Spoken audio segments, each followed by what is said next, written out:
What's up, Buffalo? Welcome to Black Resource TV. Carolina Medor is here reporting live on the Picasso building for Black Resource and MyndFrame Media. I'm here with, I guess you could say, an exclusive interview with one of our local heroes in the city of Buffalo. So over the past couple of weeks, I should say a week ago, we had a situation at Mandela Market, and this young man to my right here recorded a video Facebook Live that actually went viral, but more so brought light to a situation that I would say is plaguing the city of Buffalo. So first, I want you to introduce yourself to our audience. How y'all doing, everybody? My name is Jalen, also known as Smudgy. I'm from Buffalo, New York. I'm born and raised, All right, and what, Smudgy, where does the name Smudgy come from? I have to ask. So I can't give you specific details. I could just tell you it was a family name. Okay. A family name I just kept in the family. So passed down, Yeah. family? Oh, that's what's up. Okay, so Smudgy, it's got like a nice little ring to it, but I just feel like I want to do this, like you wiping something out, you know? Yeah, I know, right? So let's just get right to it. Tell me, you were going to Mandela Market. What time was it around that night? It was about 11:30, 12 o'clock. Okay, now so we're talking about Mandela on Broadway and Jefferson. Is it a store that you frequent often, sometimes, or once in a blue moon? Frequent often. Okay, Yeah. like weekly? I'd say about 4 times a week. Okay. Oh, okay. So you would be considered a regular customer. Yeah. 4 times a week is pretty good. And from being a regular customer, would you say temporarily you've had good experiences going there? Like, do they seem friendly, non-friendly, dismissive? What would you say your regular experience is I going? never had any problems in and out. I just go in and out. So never really too much of an altercation between us. So I really didn't have any problems. Okay, so like most people, go to the store, get what you got to get, and leave out. So on this particular night on question, tell us what it is that you were, doing, going into the store, and exactly what happened from your perspective. Yeah, I was just really, I was riding around the city because everywhere was closed and that was the only place that was open. So I ended up there coincidentally. And I was going to get, my regular stuff, my stuff I needed on the daily. And I ended up seeing what happened. So I know, and I personally haven't watched, I know there's been a lot of live videos, there's been a lot of narratives about the video clip that you had, but I personally haven't seen any of that. So I wanted to come to the source and get it from your perspective. Now, I do know on the one live that I seen, you said that you were recording, you were on the phone, right? Talking to someone, and you thought something funny, something about a meme. What was that about? Because I didn't get that part. Yeah, all right. So, I was trying to record the situation. I thought it would have been funny, and it ended up not being funny. I'm a young man, and I'm from the city of Buffalo. Funny stuff like that happen at gas stations or corny stores. All the time. But that situation wasn't funny, you know what I'm saying? So I had to step in. So when you were originally on the phone and you started recording, at what point, tell me how you felt from, oh, this is about to be funny, to, wait, this ain't funny. Express what was going on to make you have that That's transition. really the part that affected me the most because it was automatic, you know what I'm saying? It wasn't even, I had to think, like, do I want to do this? It was automatic. So that really messed with me. But once I seen all 3 of them swarm on her like that, I was like, oh no, this is bad. It looked like the predator prey. It looked like a predator prey situation, So when, and I'm gonna say it like this, typically people in our culture be on some, it ain't got nothing to do with me, I'm gonna mind my business and turn the other way. And that's one of the things that I say I applaud you for the most, because we are in a culture, especially in your generation, where, I grew up, if you see something, say something. Your generation is like, well, if you see something, you say something, you a snitch. So we don't say nothing, it ain't got nothing to do with us, we mind our business, especially depending if you don't know the person, they not your family. But you didn't have that mindset. You like, wait a minute, nah, I'm going to Not only am I going to record, because you're a witness. At the end of the day, you were an eyewitness, right?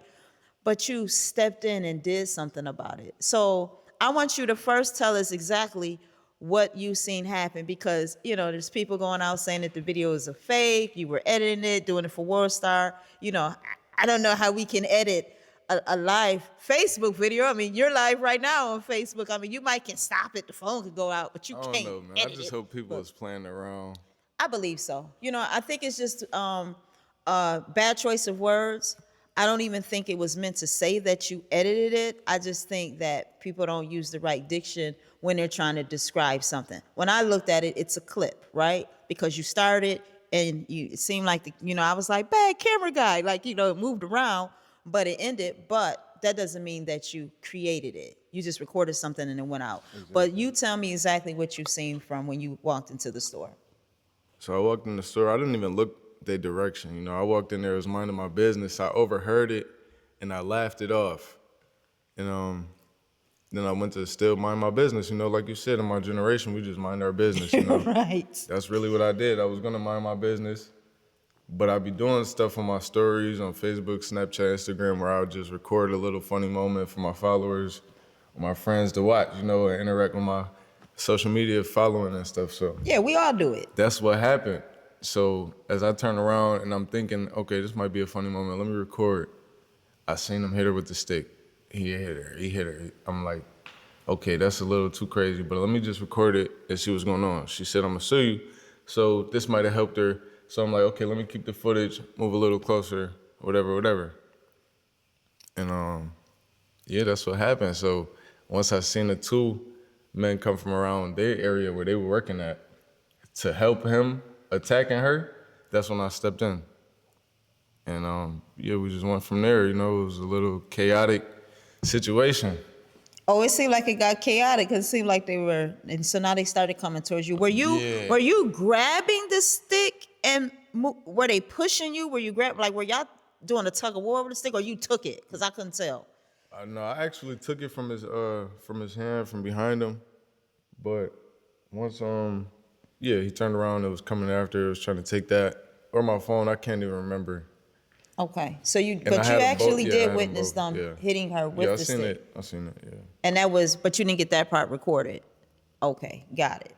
So now you recorded, the situation happens, right? And then you leave the store after that? Or yeah, I left. Were the police called to the scene while you were there at all? No, not while I was there. No, not at all. And that's the problem right there.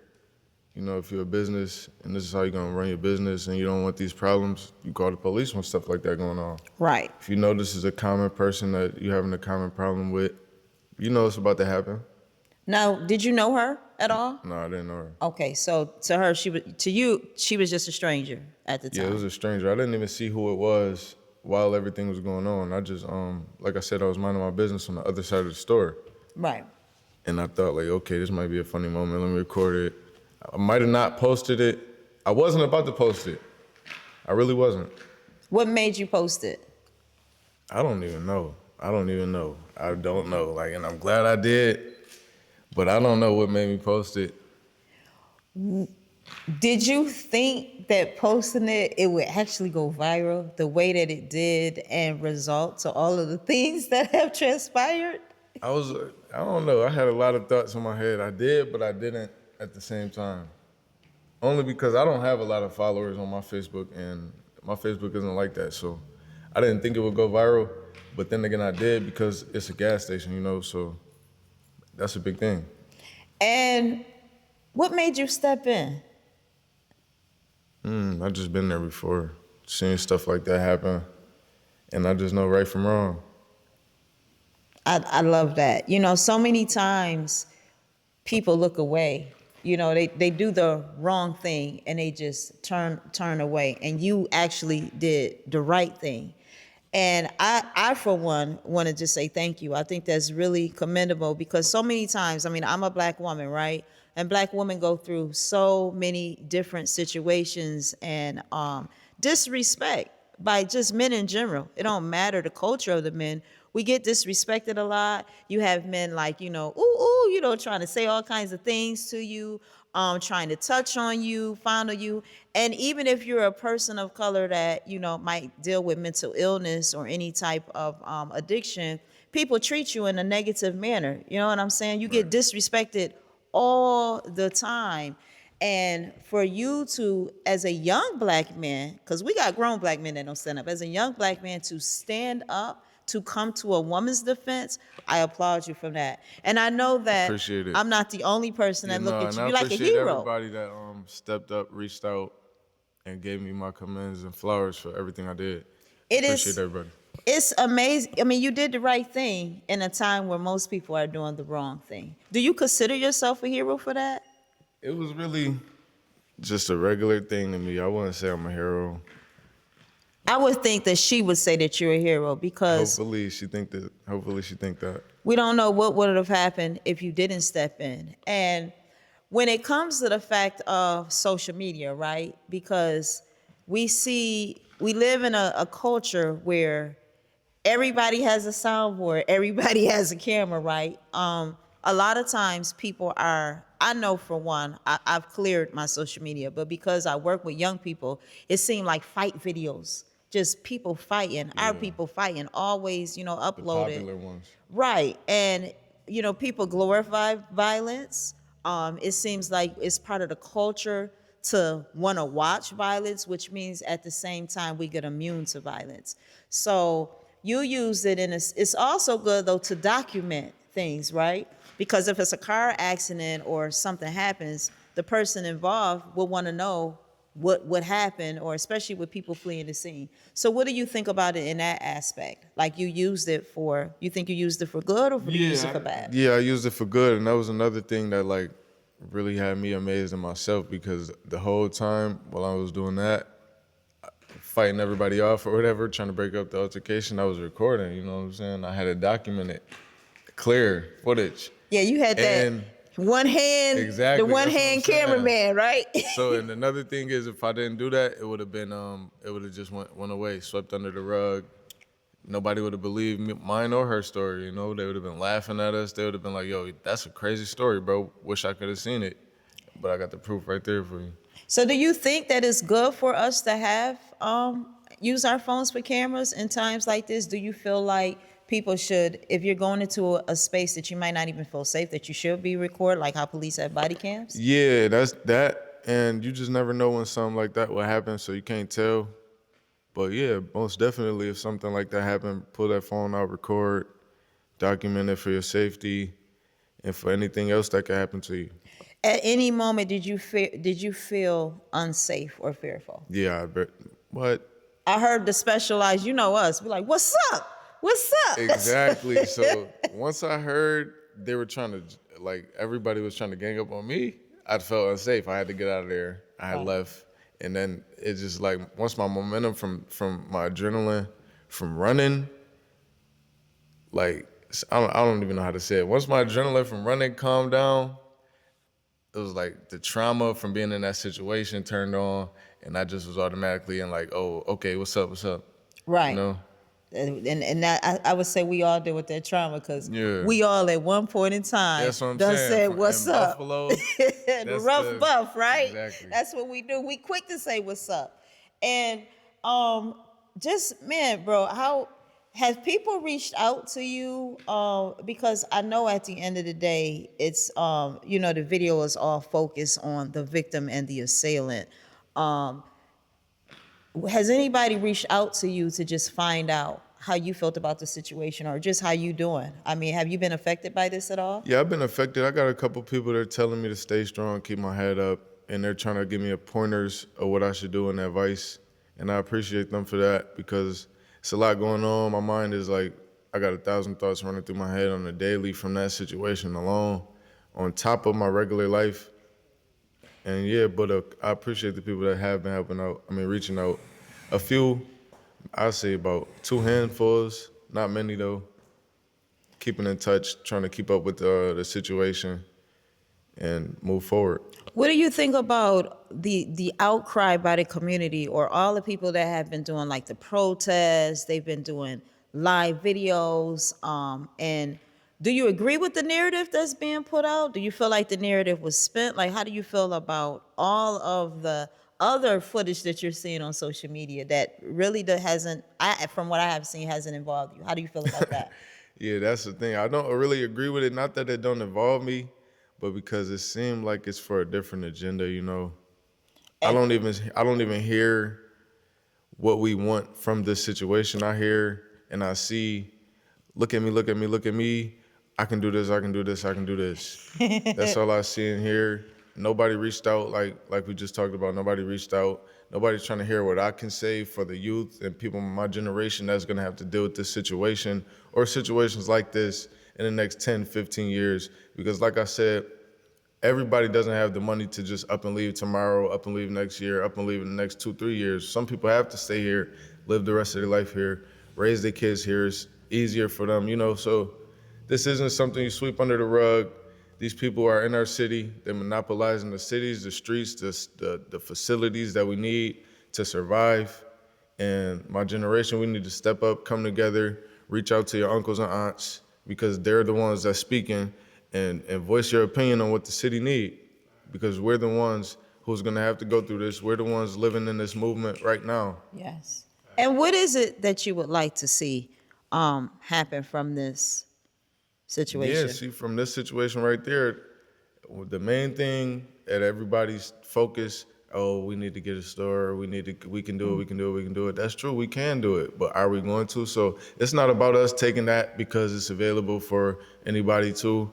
It's about us actually coming together, actually putting our opinions together and agreeing on something. No one has to be the top dog. No one has to be the star of the show, you know. A consensus. And just because you're the oldest or you're a veteran or you have more experience in speaking for the city, that doesn't mean anything. You might not be saying the right thing, you know? Yes. So it's a lot of people that can actually voice their opinion for this situation moving forward to help our city, help the youth, because that's really who we need to protect, the That's youth. right. We got young girls, you guys aren't teaching them right, keep it 100. You know how you guys are raising them with the attitudes. You got the young men, you're not raising them right. You know how you guys are going. They stealing, they ready to steal, they ready for, you know, so we just need to get that in order for them in case, not to say I approve of it, people are gonna raise their kids that way, but you know what I'm saying? So in case they do grow up to be like that, we got a little bit of structure and a little bit of say so if something like that get out of hand like that, you know?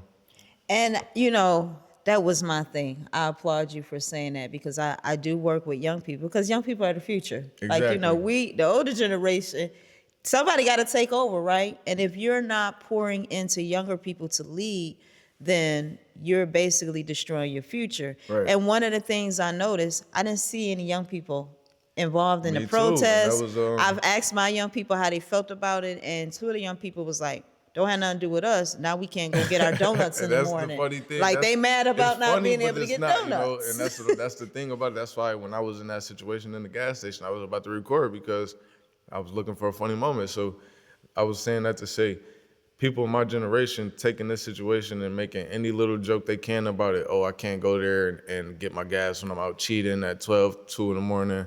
I can't go there Oh, for wow, I didn't this, see that, that. and the third. You know, so it's like, Right. It's not a joke. We actually have to stand up. It don't matter who it is. It don't matter what it was, you know. Well, why do you think there's such because here we have, a situation, but we have two different perceptions of what was viewed by the older generation and the younger generation. The older generation was like, oh my God, this is mistreatment of a woman. We about to protest. We gonna close it down. We're boycotting the store. And the younger generation was like, man, now they done messed this up. I can't go get my donuts. Oh, I gotta find somewhere else to get gas. Like, it's not fair, especially when they shut down the Utica store. What does that have to do with anything? Why do you think there is such a disconnect between the elders in our community and the young people? The way society's set up. So with the elders, they went through stuff like that. They actually went through it, the racism and the prejudice acts and all of that. They actually went through it. They actually had to fight and stand up for the freedom that we have today to be able to go into them stores. So that's why they felt it. My generation didn't really feel it. It's a joke. Yes. They brushing it off. They're sweeping it under the rug. We never had to deal with that. We did when we were younger. I'm a '90s baby. I was born in '98. Okay. Great So music, 90s baby. we did when we were younger, but as of like right now, whatever the Black Lives Matter and stuff, it's kind of brushed off, swept under the rug because we got what we needed, our freedom. We could Yes. speak up for ourselves without having anything happen to us. So it's easy for them, my generation, to just sweep it under the rug and try to move on to the next thing. And a lot of us are selfish. You know, we all got our own situations. Like you said, they want to go and get their donuts and stuff. You need that to survive. That's your food. I want to go and get it too. But at the end of the day, you got to look at the bigger picture. You want to get your donuts, or you want your kids growing up in a safer environment. You want to be able to feel safe going to get your donuts. Now, You know? what would you say? Because I feel like the young people don't necessarily have a voice like probably some of the veterans do. What would you say is a plight that younger people go through that the elders don't understand or can't relate to? Because, like you said, they had to fight for Right. freedom and racial injustice, and that's not something that the younger generation can relate to. But what is something that the younger generation go through that you think the older generation can't relate to? I'm going to speak on the majority of our generation. And it's what you said. We don't have a voice. We can't voice our opinion. Most of us, 30 and under, cannot go to a 40-year-old, a 50-year-old and voice our opinion, and they move on it. Wow. And they take that advice and they put that plan together that we actually came up with and see if it work or not. Most older generation do not do it. They disregard our opinions, or they tell most of the younger generation they're disrespectful when they voice their opinion. They don't want to hear it. And that's why.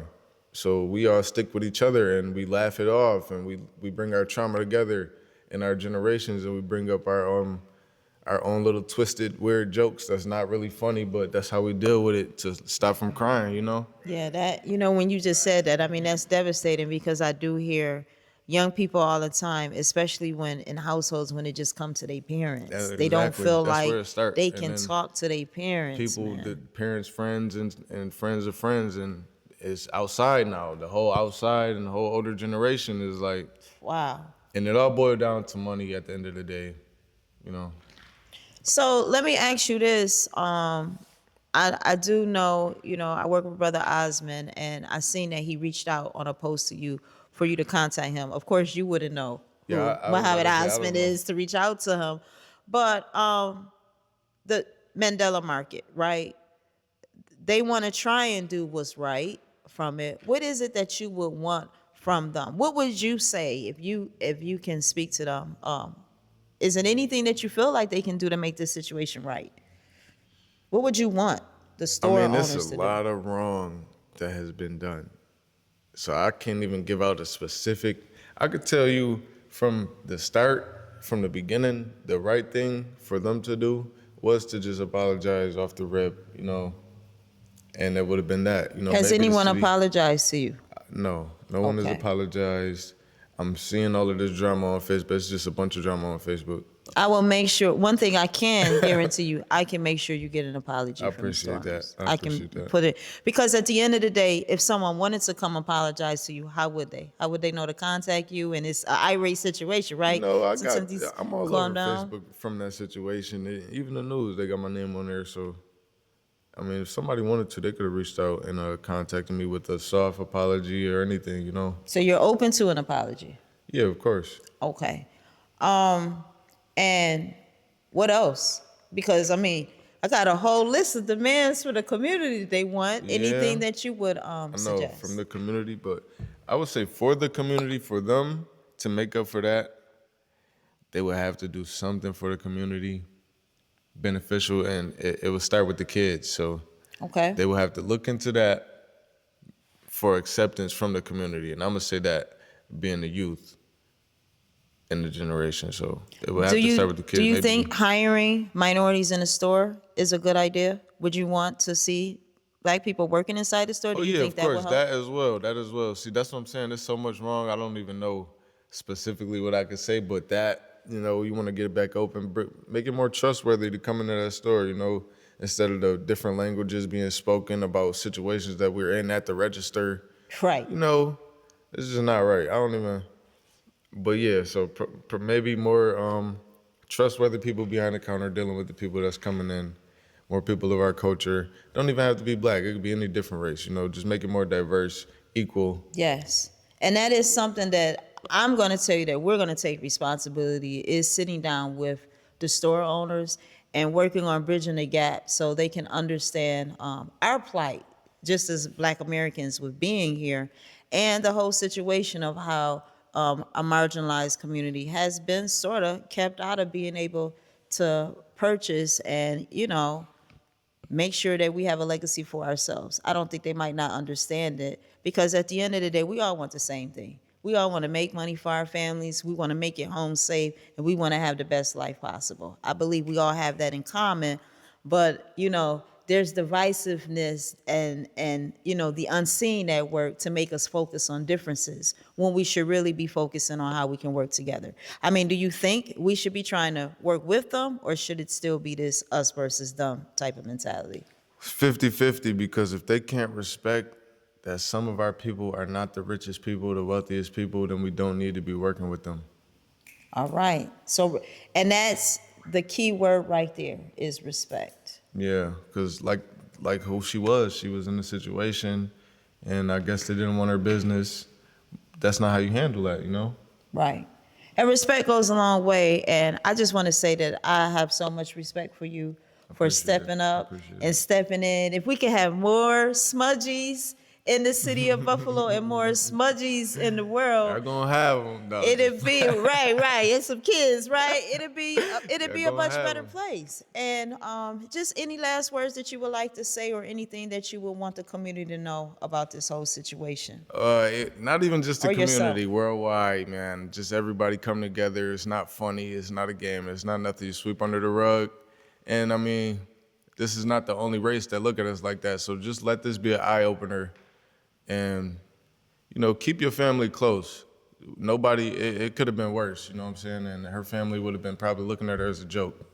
So just keep your family close. And I hope this, like I said, this be an eye opener for the city and the world. Anybody that's seen the video on the news, just respect one another and love one another.